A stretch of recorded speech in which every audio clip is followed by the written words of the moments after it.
Hi friends, இன்றைக்கி நம்ம மீன் குழம்பு தான் வைக்க போகிறோம். அதுக்கு ஃபஸ்ட்டு வந்து புளிக்கரைசல் எடுத்து வச்சுருக்கேன். கொஞ்சமாக புளி எடுத்து வச்சுருக்கேன். அதை கரைச்சி ஒரு பாத்திரத்தில் ஊற்றிக்கணும் ஃபஸ்ட்டு. அப்புறமா இது வந்து என்னதெல்லாம் அப்படின்னா தேங்காய், சின்ன சீரகம், வெங்காயம், அது கூடவே ஒரே ஒரு தக்காளி போட்டிருக்கேன். அப்புறம் குழம்பு மசாலா பொடி வந்து ஒரு 3 ஸ்பூன் போட்டிருக்கேன். இது எல்லாத்தையுமே ஒரே மிக்ஸி ஜாரில் வந்து மொத்தமாக அரைச்சி வச்சுருக்கேன். இந்த பேஸ்ட்டையும் இப்போ இது கூட ஆட் பண்ணிக்கலாம். லைட்டாக தண்ணி ஊற்றிட்டு நான் எப்படி மிக்ஸ் பண்ணுறேன் பார்த்தீங்களா?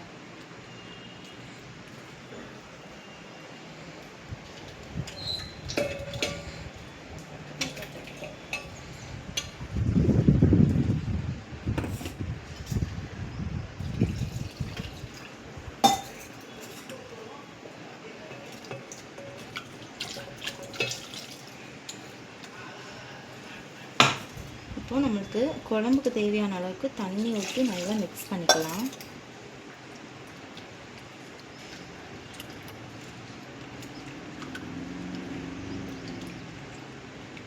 எல்லாத்தையும் சேர்த்து நல்லா மிக்ஸ் பண்ணிவிட்டு இதை வந்து அப்படியே அடுப்பில் வச்சு கொதிக்க வச்சிடலாம். எனக்கு வேணுங்கிற அளவுக்கு தண்ணி ஊற்றிக்கிறேன். எனக்கு போதும் இவ்வளவு. இது கூடவே ஒரே ஒரு மிளகாய் கூட ஆட் பண்ணிக்கலாம். நான் வந்து கொஞ்சமாக இன்றைக்கி வந்து பாதி மிளகாய் தான் பிச்சிருக்கேன். ஏன்னா மிளகாய் வந்து ரொம்ப காரமாக இருக்கிறதுனால பிள்ளைங்க சாப்பிட மாட்டாங்க. அதனால் கொஞ்சமாக தான் எடுத்திருக்கேன். இப்போ இதை வந்து அப்படியே நம்ம வந்து அடுப்பில் மாற்ற போகிறோம். இப்போ வந்து நல்லா கலந்து விட்டுக்கோங்க. நல்லா கலந்து விட்டுட்டு வேணும்னா தண்ணி ஆட் பண்ணிக்கலாம், இல்லைன்னா வேண்டாம். இப்போ வந்து இந்த ஸ்டேஜில் நம்ம வந்து உப்பு ஆட் பண்ணிக்கலாம். தேவையான அளவுக்கு உப்பு ஆட் பண்ணிக்கோங்க. நான் 1 ஸ்பூன் ஆட் பண்ணுறேன். வேணும்னா அப்புறமா செக் பண்ணிவிட்டு போட்டுக்கலாம்.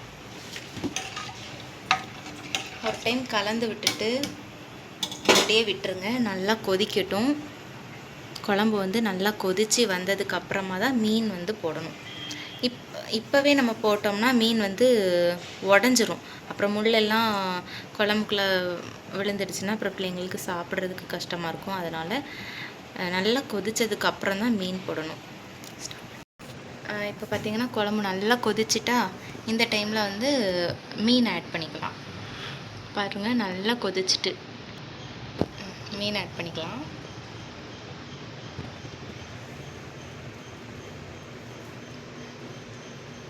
மீன் ஆட் பண்ணதுக்கப்புறம் நல்லா கொதிக்க விடணும்.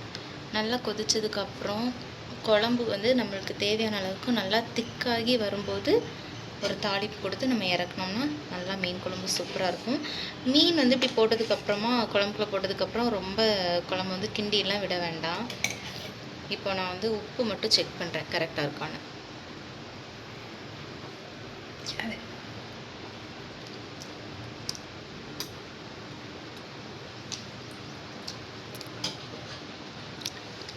எனக்கு வந்து உப்பு, காரம், புளிப்பு எல்லாமே கரெக்டாக இருக்குது. செக் பண்ணிக்கோங்க. செக் பண்ணிவிட்டு உப்பு தேவையாக இருந்ததுன்னா உப்பு நீங்கள் ஆட் பண்ணிக்கலாம். நான் வந்து பொரிக்கிறதுக்கு மசாலா பொடி போட்டு வச்சுருக்கேன்னா குழம்பு வச்சுட்டு இப்போ 2 அடுப்புலையுமே சோறு குழம்பு ரெண்டும் ஒரு அடுப்பில் இருக்குது. அதனால் இதெல்லாம் ரெடி ஆனதுக்கப்புறமா தான் மீன் நான் பொரிக்க போகிறேன். இதில் ஒரு 2 பீஸ் மட்டும் நான் எடுத்து வச்சுக்கிடுவேன். எதுக்குன்னா நாளைக்கு எங்கள் பாப்பா வந்து ஸ்கூலுக்கு போகும்போது அவளுக்கு பொரிச்சு கொடுக்குறதுக்காக ஒரு 3 பீஸ் மட்டும் நான் தனியாக எடுத்து வச்சுக்கிறேன்.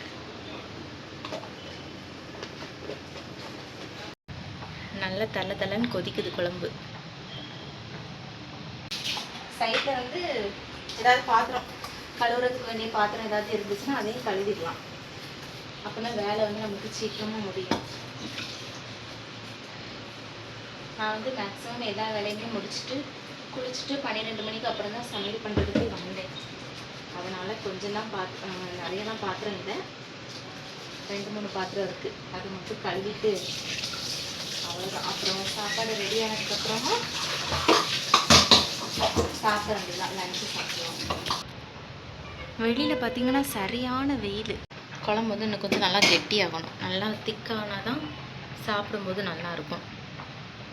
வெளியில் கொஞ்சம் காட்டுங்க, வெளியில் காட்டுங்க. வெயிலை பாரு, எவ்வளோ வெயில், பயங்கர வெயில். இந்த வெயிலெல்லாம் வெளியில் போகவே முடியாது.